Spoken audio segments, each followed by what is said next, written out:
the Forces of Fantasy, Warhammer Fantasy and then some archive.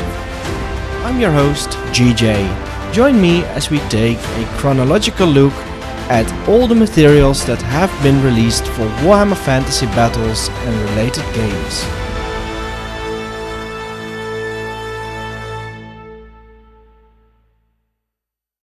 We are going to take a look today at 3 White Dwarfs that have been released in the second half of 1983. Each of them has an article dedicated to first edition Warhammer Fantasy. If you want to go to your own collection or maybe find them online and read along, these are White Dwarf number 43, 45 and 48. These issues were released in June, August and December respectively. Now, just going back to these old issues, or in my case, just looking at these old issues of White Dwarf for the first time, it takes you to, I think, it's basically a whole different world or a whole different universe. It's so completely not unlike the White Dwarfs from the later era. The White Dwarfs that were around in the what you might call the true Warhammer era, because in these days it was just a role-playing magazine that had adverts for a lot of things: Dungeons and Dragons, AD&D, Middle Earth. I see something about Starfleet battles. A lot of games that I've never heard of. Also some adverts for game shops. Looking at this first issue, we're taking a look at White Dwarf 43. There's an issue, an advert for the Warlord Games Club, Games Shop in the UK, in Leigh-on-Sea, which I'm not sure I pronounced correctly because English names are a little bit difficult. A lot of addresses there, and please, if you look at these adverts, don't look at the prices, because the prices, they just make you want to roll up in a fetal position and cry a little bit. Going to the first of these magazines, White Dwarf 43, the first one that we are going to discuss today. You hear me scrolling furiously. And that's because there is a... where is it now? Have I passed it already? There is first you get in these magazines a lot of adverts. And then after these pages of adverts, you get the index. Where is it? Here we are. The index. And then in the index, you get some features and some departments. The features are basically, as far as I can tell, deep dives, single issue features into some of these games. There's a little bit about Cthulhu Now, there's a fiction story in there, another one about an AD&D city, and then you get the departments, which are the regulars that come back every issue. And the first of these departments is one that we're going to look at, which is Open Box. Open Box is, I did scroll past it the first time. Open Box is a feature in which independent reviewers take the lid off of some current games. At least that's what the subtitle for this feature says. And in this White Dwarf 43, the first of the lids that comes off is Warhammer, and then you also get one for Quest World and the Tribes of Crane. There's Critical Mass is there. I think that's going to be the next feature, Critical Mass, which has the very interesting title Zapping Uri Geller. Okay. Maybe I should read through these at some point just to see what a wild time this actually is. But for now, we are just going to look at the review of Warhammer. And this review is done by a gentleman called... where did I see his name? His name is in there. I know his name is in there. I saw it when I read it through yesterday. But now I can't seem to find it anymore. That's odd. Alright, maybe we come across it. The review, I'm not going to read it out fully. It starts off just by giving you an overview, and there are some interesting things to note here, because apparently this gentleman, whose name I'm going to find in a little bit, you know what, I'm just going to scroll to White Dwarf 45, scroll past the ads. I should have kept this open, but I closed my PDF viewer thingy, so then I let's see, page 28 that is. So then I missed it. Then I had to reopen them again, and I didn't do that far enough in preparation of this podcast. This review is done by a gentleman by the name of Joe Dever or Dever. Joe, I'm just going to call him Joe. I have no idea. Oh yeah, now I see his name here as well. I have no idea if who he is. Not a name that sounds familiar, but I'm not one of those guys who knows everybody in the scene. So I don't know if Mr. Joe is still around, still playing or anything. On the off chance that you are listening to this, Joe, thanks for your review 40 years ago of this game, because now we got something to talk about.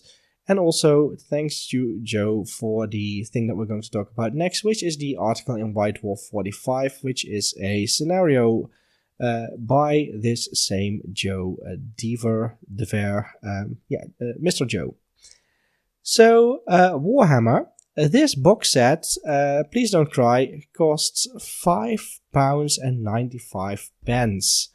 If you go and look for it online, I've seen them list on eBay for upwards of £200. So if you bought a couple back in the day, then now you are probably able to sell them off. I don't think they sell for those prices, but yeah, let's say they do, then it would have been a better investment than Bitcoin, probably. Well, maybe not that good, but yeah.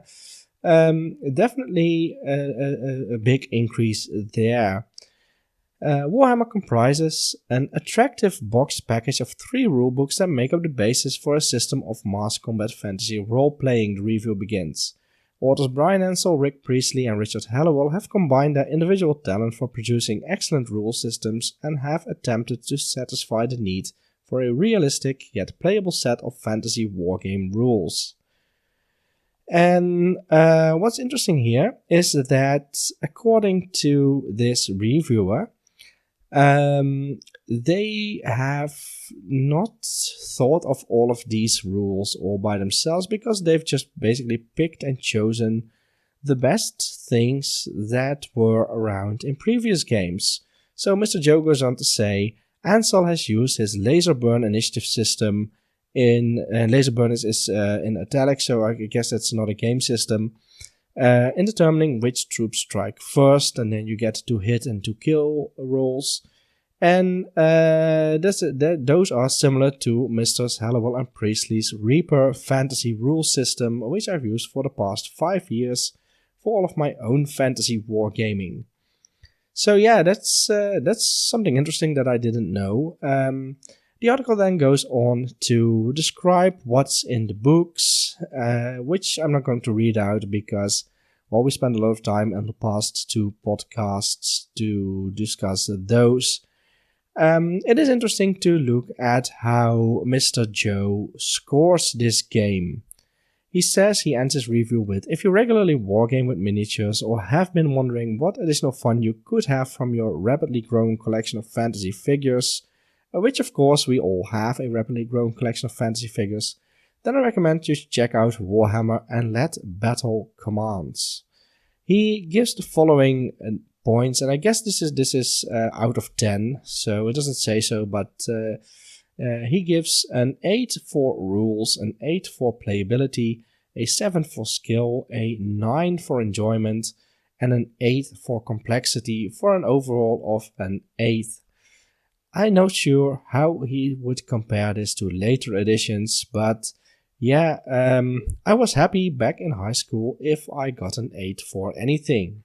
So this review even more makes me want to check out this game system.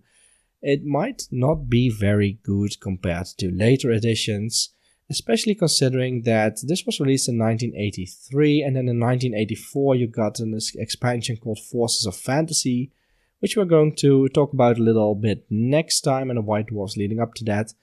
And then also in 1984 you already had the second edition of Warhammer Fantasy. So first edition was not very long lived, only a year or so, maybe a little bit more than a year.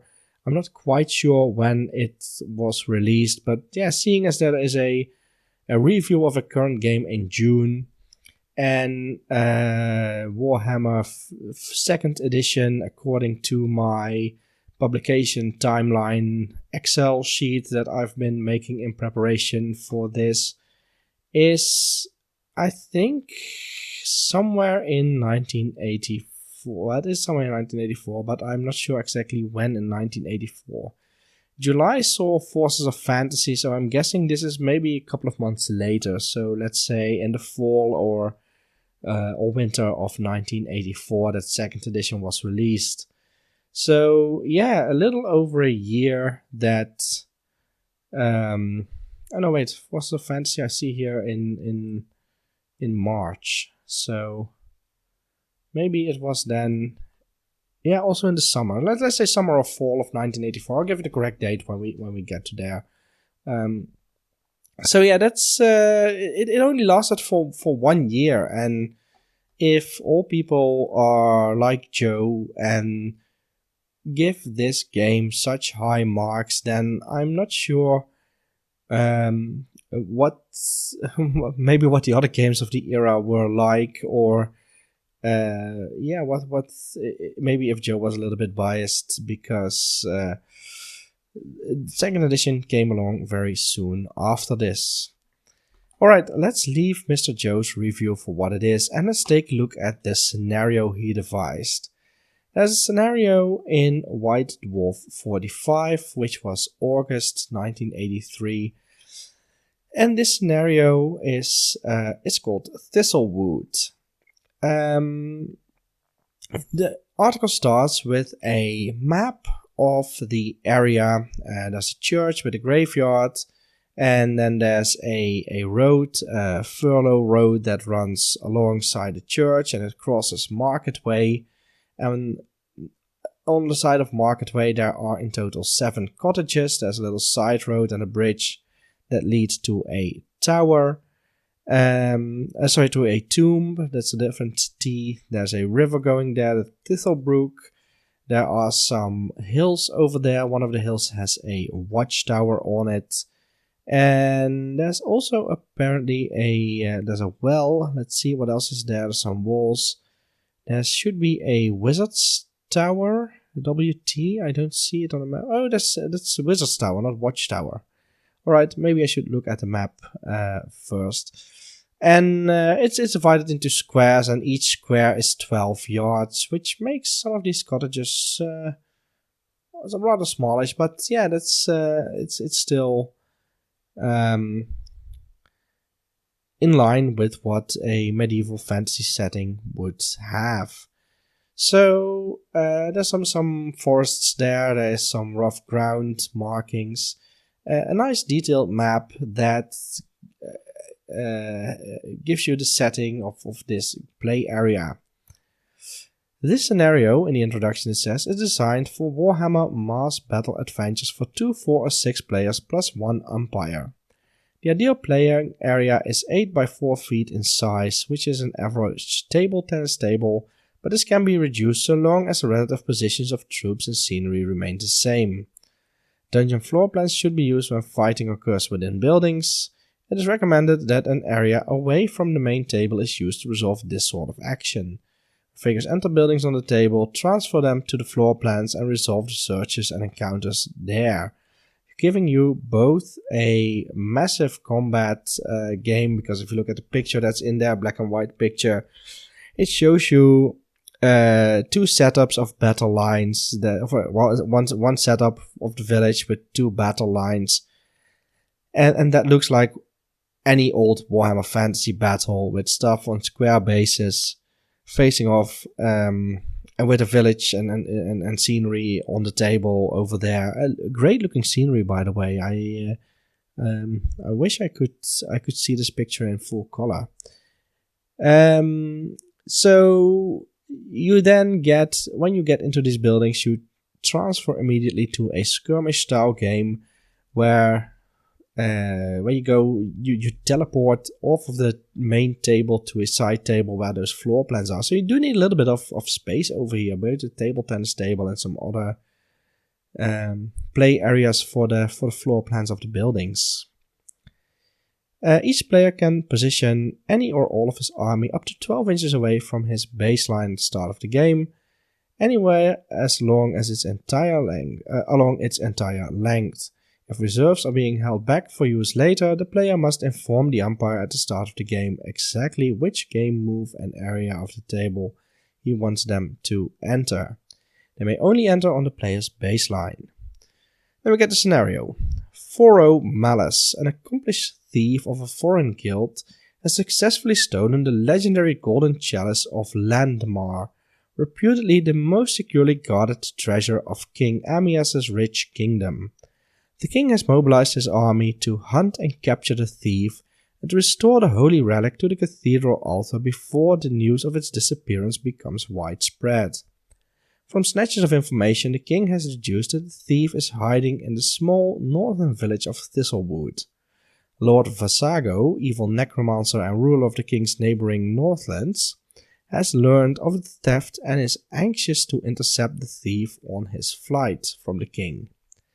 He has also discovered that Foro Malice is hiding in Thistlewood and that the king is less than 1 day away.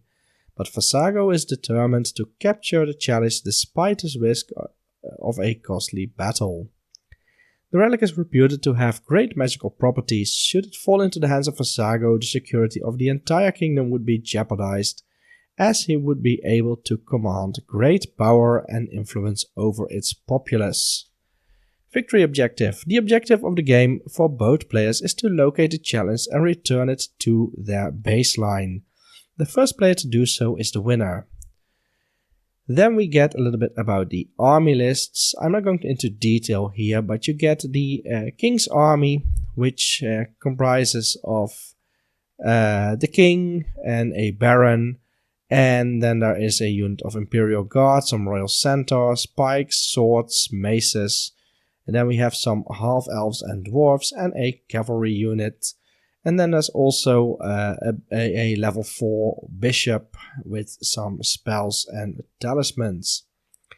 There are no points values listed here, but which is something I noted as well in the first edition book. So I'm not sure how fair and balanced these armies will be. But what we do see here is that the armies, the number of figures in the units, they are divided into 3 sections. First is if you are playing a small game, then if you're playing a medium game, and if you're playing a large game. So for example, Baron Galen's cavalry is 10 figures in a small game, 20 in a medium game, and 30 in a large game. So yeah, that's basically how big of a game do you want to play. And there are some special rules for the king's army. Thistlewood is a sleepy northern border town. It owes its allegiance to Baron Galen, a loyal and courageous noble. The mayor of Thistlewood is a wizard by the name of Polius, who resides in a tower on the east of town. Although magic is treated with suspicion and contempt in the kingdom, Old Polius is respected and loved by the townsfolk, as his arcane skills have on many occasions defended them from bandit raids and plague. The population number roughly 60, of which 65% are women and children. Some special notes here. King Amias, Baron Galen and Bishop Milenden are all immune to the effects of fear and terror. The king possesses an enchanted blade that gives him +2 strength. and counts full effect against undead, gods and demon types. Baron Gillen has suffered a serious head wound several years ago that sometimes affects him in combat, and we get a random table which is fun. When involved in basic combat, throw a percentile dice and consult the following chart prior to making a throw to hit. He might get double vision, which is -6 to weapon skill. He might get nausea, -4 to weapon skill, dizziness, -2 to weapon skill. There's a 50% chance that it has no effect. And there's also something that he can have is weakness of the arms, -1 to strength. He can have weakness of legs, which is half of his movement for 1d6. I guess that's 1d6 turns. He can be enraged, +1 to strength, and he can even go berserk on a 5% chance, which is +2 to strength. If he goes berserk, he will always attack friend and foe alike for 1d6 rounds, during which time he is controlled by the umpire. When the effect wears off, he will collapse unconscious for 1d6 rounds. So yeah, that's a nice little thing there. Might be something you want to incorporate in your own friendly game. Taking a look at Lord Vasago's army. It's an undead army. He's got some characters which are a little bit difficult to pronounce. Naarsh, which is, I don't know exactly what it is. Let's see here.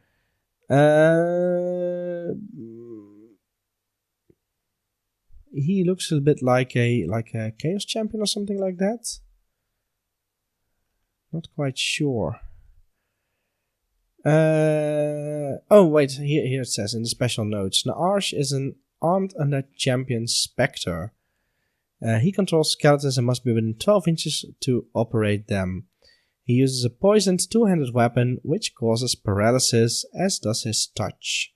Then you got Ungrash Ka, is the hill giant leader of the Vile Rune tribe of orcs, and he is subject to frenzy. A bit of feud exists between Ungrash Ka and the trolls. There are also trolls. Unless they remain at least 24 inches apart, they will attack each other, even if it means breaking off combat with the enemy to do so. That's a nice rule. The Vile Rune orcs will not attack a unit unless they outnumber them by at least 1.5 to 1. They will attack elves in preference to other troop types. The Black Sun goblins are subject to terror if within 24 inches of wyverns, who inhabit the same mountain region as the goblins, where they are their main source of food and recreation. That's also a fun rule. You're afraid of your own troops here in this game, in this scenario. The Black Uruk orcs are an elite fighting orc tribe who will attack dwarves in preference to other troop types, and the Pack Wolves are semi-intelligent and independent unit under Vasago's control. They will attack horses in preference to other troop types. So there's a lot of bookkeeping here, which is fun if you're an evil player, I guess. Lord Vasago controls his personal bodyguards, the ghouls, and they can operate up to 48 inches away from him. Vasago has the ability to raise dead 2nd level necromancy spell within the boundary of the church graveyard. So, yeah, I think we mentioned everything here. We get skeletons, ghouls, pack wolves, and then we get the Black Sun goblins, the Vile Rune orcs, and the Black Uruks. We get trolls and a wyvern, and we get Naarsh and Ungrash Ka, the hill giant, and the undead spectre. And Lord Vasago, of course, level 4 wizard. So I think these forces are rather evenly matched, at least in terms of characters. I can't really say about units. It does give you some options here, because it says that no more than 25% of the total army should be armed with missile weapons. Then there is an umpire's guide on the next page, which I'm not going to read out just in case somebody wants to play this game and I don't want some spoilers. But there are things like what is in each cottage and some advice to the umpire, what's in the church, stuff like that. Looks like an interesting scenario. I'm not sure. I might even try to see if I can get some models to play the small game together. Some models together to play the small game. So I know I do have enough cottages. I have something that I can use as a church. I got some walls. I got I got a tower, I got some hills, so I might need to make some roads and some bridges, but other than that, I think I have most of the stuff that's on the table here. So let's take a look at the units. A human king, a human baron, probably on foot. I've got some Bretonnian knights on foot that I can use for that. Imperial guard, yeah, I'm not sure. We can maybe use great swords. Royal centaurs, that's a little bit more difficult. I don't have any centaur models. But, well, maybe centaur is an generic enough unit that you can probably get some 3D prints for that. King's Pike Regiment, well, I've got Dogs of War Pikemen, not all painted, and I can put in some Spearmen. Swords Regiment, Empire Swordsman, Mace Regiment, that's going to be a little bit more difficult as well. Maybe substitute it for something with flails, like flagellants, or just substitute in something and say that they have maces.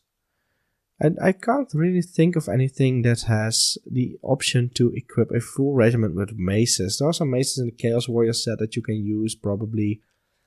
Yeah, I'm not really sure.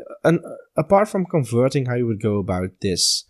Loyal half-elves, I'd say basically use any unit of elves and say that half of their parents were humans. Loyal dwarves, any type of dwarves, and cavalry. I'm sure if you play either Empire or Bretonnia, you can get some cavalry together. A bishop, I think a warrior priest would be a good choice for that one. Although he is armored, you might just take a wizard lord as well. Maybe a light wizard or something like that. They look a little bit religious. Then for the undead army, pack wolves, you can use dire wolves, or if you have wolf riders, use them without the goblins on top. Ghouls are ghouls, skeletons are skeletons. Goblins are goblins, orcs are orcs. Black uruks, I'm sure that we can get some black orcs for that. Trolls, yeah, a couple of trolls, river trolls, stone trolls. There's not too much of a problem there. The wyvern has been around since forever. And then you've got the spectre, which is, well, this is basically a walking suit of armor, I think, because the spectre itself is not really visible. So if you take, let's say, Chaos Warrior with a great weapon or a halberd, I think that's something that you could use. And then the only thing that you might have to be a little bit creative about is the what was it, the hill giant or the half giant? Yeah, the hill giant. Well, it's not even a half giant. Well, if it's a hill giant, then you can, I think, just use regular giant. Would be fun to use that one as a character. He's got a movement of 6, so yeah, web skill of 3, ballistic skill of 3, bow skill of 3, I should say. Strength of 4, toughness D, so he's a little bit weaker than your regular giant. 4 wounds, initiative 3, 2 attacks. Yeah, movement 6, same as the trolls. I'd say anything on a regular as a regular giant you can use. So basically, apart from the centaurs, anything, yeah, and the mace. What are the mace regiments? Anything that's in here can be supplied from recent or current kits. So if you want to play the scenario, it's not too difficult to do that with current models, and especially when you take a look at the numbers for the lowest on the lower end of the scale. I mean, if you want to do it on the higher end of the scale, you need a unit of 50 orcs and 20 black orcs and 25 skeletons. If you use the lower end, you need just 5 black orcs, 30 goblins, 10 skeletons, 5 ghouls, 10 pack wolves. And for the you only need 3 centaurs, 3 imperial guard, and 10 of each of all the rest of the non-character units in the human army. So those numbers are not too far out. I love that the person who designed this, Mr. Joe, he got all those miniatures together. He painted them up. There's some banners that have been painted in the I think to go with a scenario, even something with there are some runes on it, on the black orcs, the black uruks. I'm not quite sure what they say, but might be something to do with. At first, I thought it was something to do with Vasago or Ukrashka or something, but now that I look at them again, I think no, that's not what it can say. So yeah, that's the second White Dwarf we are looking at today. A nice scenario here. The plot itself, it's not too far out. It's not, well, it maybe a little bit cliche. An item, two armies, both looking for the item. Maybe it wasn't cliche in back in '83, but yeah, this is a plot that has been used several times.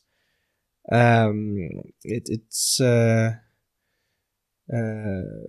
maybe not this exact plot, but with a thief and two opposing armies clashing to find the thief in one of the buildings, and then making off with the treasure. But yeah, a particular artifact, of course, Lord of the Rings comes to mind as one of the most influential pieces of fantasy with a similar themed plot where one side tries to take the ring to Mount Doom to destroy it, and the other side tries to take the ring to Sauron to rule the world. So maybe not that original an idea, but still something that's nice enough to play a game over. And while not all historical battles were for original reasons, so why should all fantasy battles be for original reasons or original ideas? As long as you have fun, as long as you like the story, I think you can enjoy this battle. So yeah, it would be a nice thing to play or to see play. I don't know if anybody in the audience is planning on doing some first edition. If you do, please take it to the Facebook group or to the Crown of Command Discord, where we also have a section, and show it over there. Let's move on to the final White Dwarf for 1983, and the final White Dwarf that covers something to do with the Warhammer 1st Edition core set.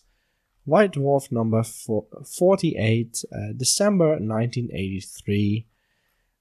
It's the same setup. First you get a lot of advertisements, and you get a list of miniatures that are £1, £2, some going up to £6, £7, £8 each.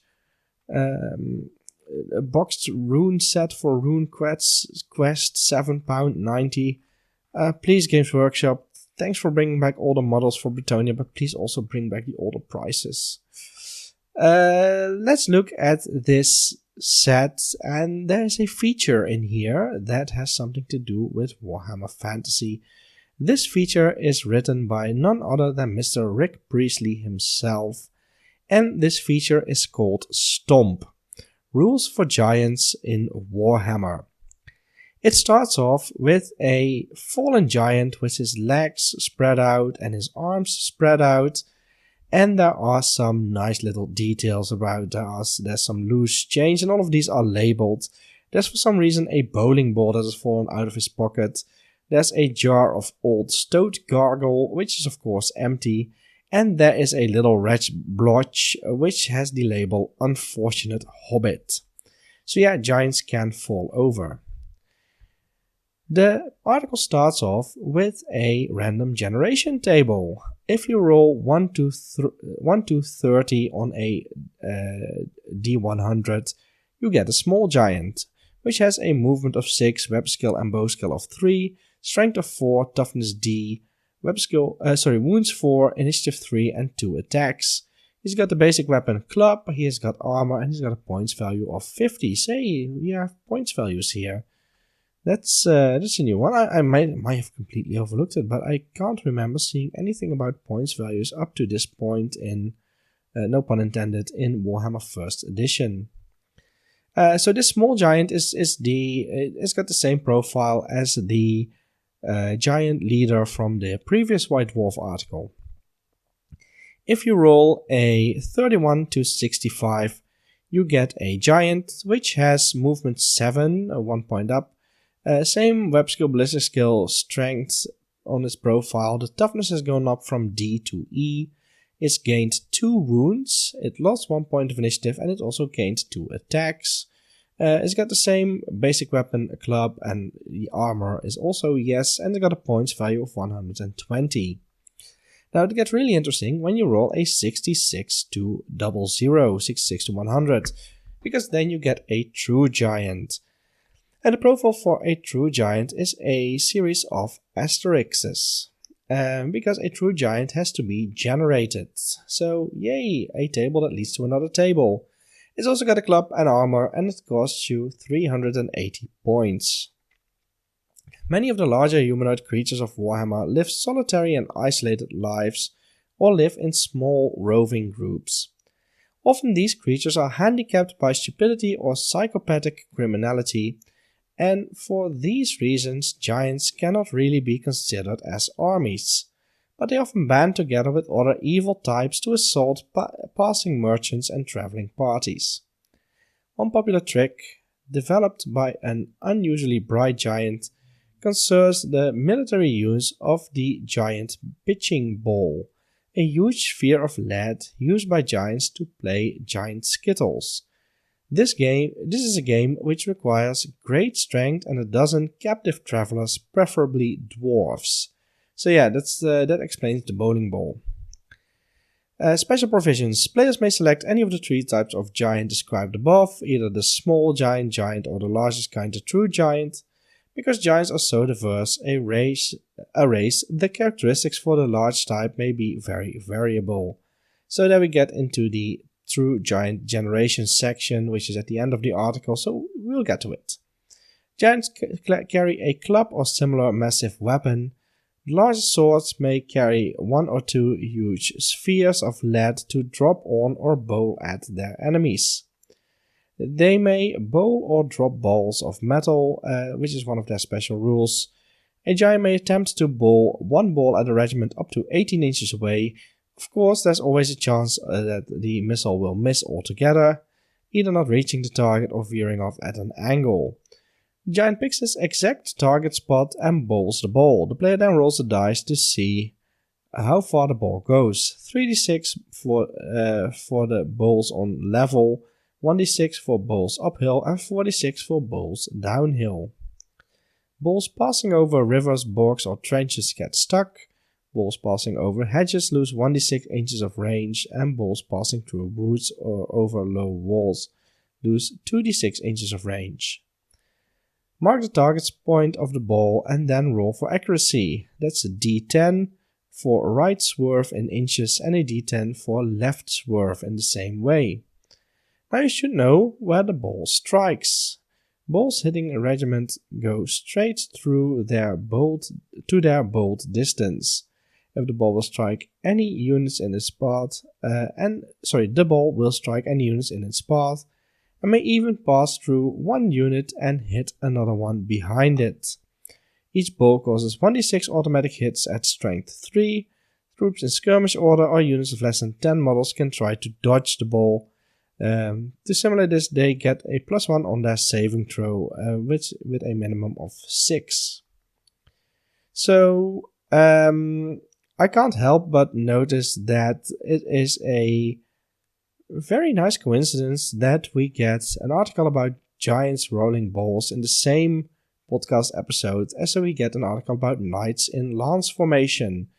Make of that what you wish. The giant may also drop the metal ball onto combat opponents who are man-sized or smaller in any combat round instead of attacking normally. The ball will cause 1 strength 4 hit, 1 strength 3 hit, 1 strength 2 hit, and 1 strength 2 hit due to the bounce effect. True giants may be attacked normally by long spears or other weapons. They may be attacked normally whilst they are laying down, after the result of a fall for instance, and otherwise if the attackers are armed with shorter weapons, they can only attack at the giant's feet. causing only half the damage, and half the wounds can be recorded. 1/2 wounds can be recorded and added to the normal wounds. A giant pushed back in combat may fall over. Roll a d6. On the score of a 6, he falls. Giants cause fear in man-sized or smaller enemies, and elves are not affected. Now, the next thing we see here is what is going to be something that is sticking around with giants for, well, basically all of the iterations from now on, as far as I know. I don't know about 2nd and 3rd edition, but giants get different attacks.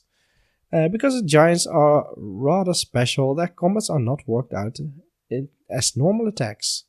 Normally they throw a 2-hit and then 2-kill for each attack that they have. With giants you roll a dice to discover how many automatic hits you cause, and then roll as normal for each hit you see if you score a kill. In combat, the true giant, this is only for true giants, has several possible attack options. Each has a slightly different effect and level of amusement value, a factor important to giants. The giant's weapon skill level makes no difference to this attack, and similarly the weapon skill level of his opponent makes no difference either. No amount of fancy fending is going to stop a giant who is intent on hitting you with a telegraph. So yay, we have telegraph in Warhammer 1st edition. This is just to show you that the lore has not yet solidified, because we not only have telegraphs, and we also have Italy in 1st edition. This is in the official rules, so yeah, that's a thing and nobody can change my mind on that. For example, Dro Gluttork, the giant, swings his club against a regiment of attacking dwarves. He causes 1d6 plus 2 automatic hits at strength 3, which is the standard number for this attack option as explained below. The dice turn up a 4, so he has caused 6 hits. Yeah, that's how 1d6 plus 2 works. So, the attacks here are Stomp and Grind, which is against opponents under 10 feet tall only. The giant treads on his target and grinds on it, like basically pushing out a cigarette. Creatures with a strength value of 3 or more are immune. Smaller creatures receive 1d3 hits at a strength of 4 with no saving throws. No saving throw for armor, so ward saves still work. Pick up and Throttle, which works against opponents under 10 feet tall. Yeah, I think this speaks for itself. Giant picks something up and tries to squash it. Let's see, the victim may attempt to escape. That you do by striking once against the giant's hand as it descends, which is an extra attack out of turn. And if the struggling victim causes a wound, then the giant must drop him, causing 1 strength 1 hit as he hits the ground. And if the victim fails to cause a wound, then the giant squeezes, and the rest is too horrible to think about, but results in the automatic death for the person concerned. So this is basically just the same as what it is in 6th edition and 5th edition and later editions. A giant can pick something up, and then you try to make an attack to fend off the giant picking you up, and if you do so, then he doesn't pick you up, but if you fail, then you are squashed. The next one is Pick Up and Throw. Also for opponents under 10 foot. This is another popular attack option, which for giants of more athletic disposition. The giant picks up the victim in the same way as in 2 above. All of these are numbers, so this is number 3, the last one was number 2. And if he doesn't escape, then he may throw him back into his regiment, causing 1 strength 3 hit on him and 1d6 strength 2 hits on the regiment. Then we get Pick Up and Eat. Again, victim may try to attack, fence it off. The unfortunate victim, faced with the oncoming maw of the unhygienic giant, may have yet another attack. So you get 2 attacks to fight off this one. This time against the face of the giant. Again, if he scores a wound, he's instantly dropped for 1 strength 2 hit on him and 1d6 strength 1 hits on the rest of the regiment. Victims who have their heads bitten off are killed instantly. So, yeah, for entertainment value, definitely pick him up and eat him. But for game purposes, I don't see why you would do this unless you hope to get a wound on the second attempt where you do at least some damage on the regiment. Yeah, this option seems to be a little bit redundant. Number 5, pick up and stuff into bag. That's one that has stuck around as well. Again, against opponents under 10 feet tall, the giant picks up one victim. You escape if you do that, and failure to escape means being stuffed into the sack, bag, or pocket. For the rest of the game, the captive escapes automatically if the giant is killed. That's also exactly the same as it was in 6th edition and the editions before and after that. A jump up and down, another familiar name, also against opponents under 10 foot tall. Giant may jump up and down on top of troops in combat. The resulting carnage can be quite devastating. There's a 10% chance that any giant attempting to jump up and down will fall over immediately. You have to use the stagger and fall chart, which we will be getting to. The chance increases to 50% of the giant's attempt to jump up and down for 2 or more moves consecutively, with an additional 10% chance of instantly expiring in an apoplectic frenzy, which kills it outright. Uses stagger and fall chart, and a regiment jumped on must save against terror until the end of combat. At the end of combat, you cause D12 automatic hits at strength 4, which I guess is nothing to sneeze at. Unless, of course, you roll a 1, which would be a little bit of a shame, but yeah. Swing with club, also a familiar name, 1d6 plus 2 automatic hits at strength 3.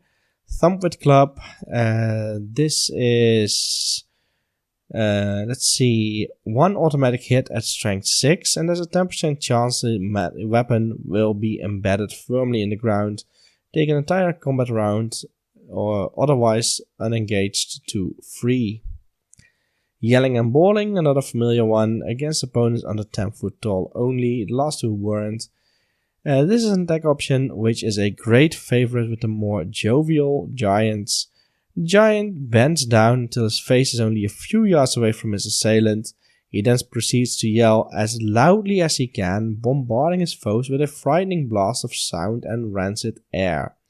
The air blast has the effect of making it impossible for the enemy to fight at all that combat round. In addition, they must save against terror. The giant player must announce that the giant is going to yell before the enemy attack. And then number 10 is Headbutt, which is only against opponents over 10 foot tall or that are flying. If your opponent is tall enough or is attacking you from the air, then you may opt for this useful combat mode. The giant causes D3 minus 1 automatic hits, so there's a chance that he will miss altogether. Hits caused are strength attack 3. Yeah, I don't know why you would ever choose this one over, for example, Swing with Club, which gives you also strength 3 hits, strength 3 automatic hits. But that's 1d6 plus 2, and 1d3 minus 1 is a little bit less than that. So yeah, only for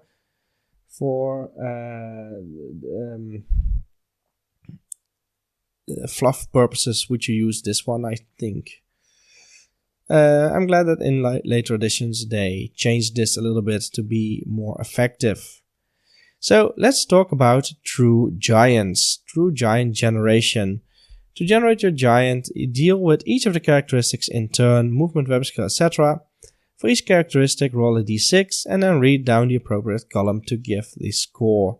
Some scores involve extra dice throws. Oh goody! So for the move, if you roll a 1, you get a movement of 7. 2, 3, 4, 5 gives you a move of 8, and 6 gives you a move of 9 inches. Weapon skill has a similar chart. If you roll a 1, you have weapon skill 2. If you roll a 2 to 5, you get 3. And if you roll a 6, you get weapon skill 4. Bow skill is 1 on a 1, 2 on a 2 or 3, 3 on a 4 or 5, and 4 on a 6. Which matters if you throw rocks, I guess, or bowling balls. Toughness is E on a 1 to 4 and F on a 5 or 6. Wounds is 6 on a 1, 7 on a 2, 8 on a 3 or 4, 9 on a 5 and 10 on a 6. Initiative is 1 on a 1, 2 on a 2 and 3, and 3 on a 4+. Attack, 2 attacks on a 1, 3 attacks on a 2 and a 3, and 4 attacks on a 4+. Your intelligence is 1 with an asterisk, which means that intelligence level 1 giants are subject to stupidity with a further 10% chance of being subject to stupidity -1. That is really dim. So intelligence is 1 on a 1 to 2 with an extra 10% chance, 2 on a 3, 3 on a 4, 4 on a 5 and 5 on a 6. Cool is 2 on a 1 with also a little note, a little dagger sign there. Giants with a cool of 2 must make a compulsory throw for frenzy whenever any enemy approach within charge reach or fire missiles at them. Giants with, that's about willpower. Giants with willpower 1 and 2 take, then it goes up again, next column, take double damage from magical attacks, and giants with willpower levels of 10 are magically resistant. So for your cool, just to finish this off, it's basically d6 plus 1 what you get on your cool, and your willpower is d6 on a roll of a 1, d6 plus 1 on a roll of a 2, d6 plus 2 on a 3, d6 plus 3 on a 4, d6 plus 4 on a 5, and on a 6 you just straight up get willpower 10. So if you use loaded dice for this one and you roll a whole row of 6s, you get a giant that's movement 9, web skill, bow skill 4, toughness F, wounds 10, initiative 3, 4 attacks, intelligence 5 and cool 7 and willpower 10. Now this is just the maximum, so you probably won't get that, but still it would be nice to fantasize about. Then we get a whole section about giants and alcohol. It's a sad fact that giants have a very irresponsible nature towards alcohol. Quite why this should be is uncertain. The elves believe it's due to the environmental factors and widespread social and economic deprivation. Whatever the cause, it is certainly true that a great many giants spend a great deal of time utterly and obviously drunk. Well, I think this hits a little bit close to home for a lot of people, maybe especially in the 80s. Giants with a willpower of 3 or less are subject to alcoholism +1, which there is a 10% chance any other giant may be subject to alcoholism. If you are subject to alcoholism, a giant will start a battle drunk 25% of the time. Even if sober, he will take every opportunity to drink that he can, stopping at nothing to imbibe as much as possible before passing out. Drunken giants have very little control over their attack options, so instead of the player choosing how they will attack, roll a dice. If the result is inappropriate for the enemy type, roll again. You get a d10, and depending on what you get is basically the attacks listed above. So I'm not going to go over them again, but those 10 attacks, you roll a d10 and that's what you get. So I guess that's also for that goes for drunken giants that you have to roll, and for true giants you have to you get to choose. And now it makes a lot more sense that you get a couple of attacks there that are not as good as some of the others. The next special rule is the Giant's Stagger and Fall chart. Giants are clumsy. This chart will enable you to simulate that most common occurrence, the giant stagger and fall. A stagger consists of the giant lurching about in a random direction, treading on people and walking into trees, etc. Giants may stagger for many reasons. Drunken giants stagger automatically on the d6 roll of a 6 made at the beginning of their movement phase. A giant who is killed in combat may also stagger about in his death throes. This happens on the roll of a 4, 5 or 6 on the d6. How to simulate a giant staggering. You see a picture of a giant there with his legs crossed and a bottle at his mouth, leaning on his club. And the face of a clock is around him, so 12 is at the head, 6 is at the feet, and the giant is facing you, so 3 is the the left hand of the giant, and 9 is the right hand of the giant. Consult this chart, you will see that it resembles a clock face, with 12 being the direction in which the giant is facing. Roll a d20 to establish the direction in which your giant is going to stagger. So if you are familiar with, if you have listened to the artillery review I did starting from 3rd edition, you know that there's something similar going on in 3rd edition. A clock face, you roll a d20, and if you roll a 13 to 20 in this case, it is counted as a 12, so there's more chance that you will stagger forwards. Stagger is a distance 1d6 inches, and a giant staggering through a unit causes 1d6 strength 2 hits. And please keep in mind that when you read strength 2 and strength 1 in this edition, it's not as bad as it is in later editions, because the toughness class of most things will be hit. The toughness class of say the average human is B, which is a 4+ against strength 2. So strength 2 in this edition corresponds to strength 3 in later editions, more or less, not exactly. Falling giants are downright dangerous. Dead giants always fall after staggering if appropriate, and drunken giants may fall after staggering on the d6 throw of a 6. To simulate a falling giant, use the illustration of a fallen giant next to the article's title as a template. Photocopy it and cut it out. That's the one with the halfling that goes splat. And if you have it, the giant, it looks a little bit like the one that you got in the 4th or 5th edition box set. Not exactly, I believe, but yeah, this giant has his arms spread out and his legs spread out. I believe the other one only has a leg spread out, so that's a bit of a Y shape, an inverse Y shape. Let's see, where were we? Use the stagger chart to determine the direction, which is what we just talked about. And that's the same thing, so 13 to 20 is counted as a 12. And now use the fallen giant template to determine who has been hit by the plummeting giant. Place the feet of the template by the feet of the model with the head in the direction of the fall. All models completely covered by the templates receive 2 automatic strength 4 hits. Oh, that's very painful. Models partly covered receive 1 automatic strength 2 hit. A drunken giant falling over may knock himself out or just lapse into unconsciousness. Roll a d6 on a 6. A score of 6 and the giant is unconscious for 1d6 turns. A drunken giant attempting to rise takes a complete move phase to stand up and must then roll again to see if he staggers. Yeah, that's fun, so you can then fall over again. Then you get the giant attack option summary chart, which is basically gives you the attack, the hits, the strength and notes. And then there's an example there about Drow Gluttorg, the one that we read about before. A true giant who is very drunk.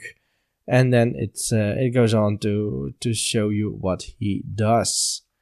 So yeah, that's how you use giants in 1st edition according to Mr. Rick Priestley.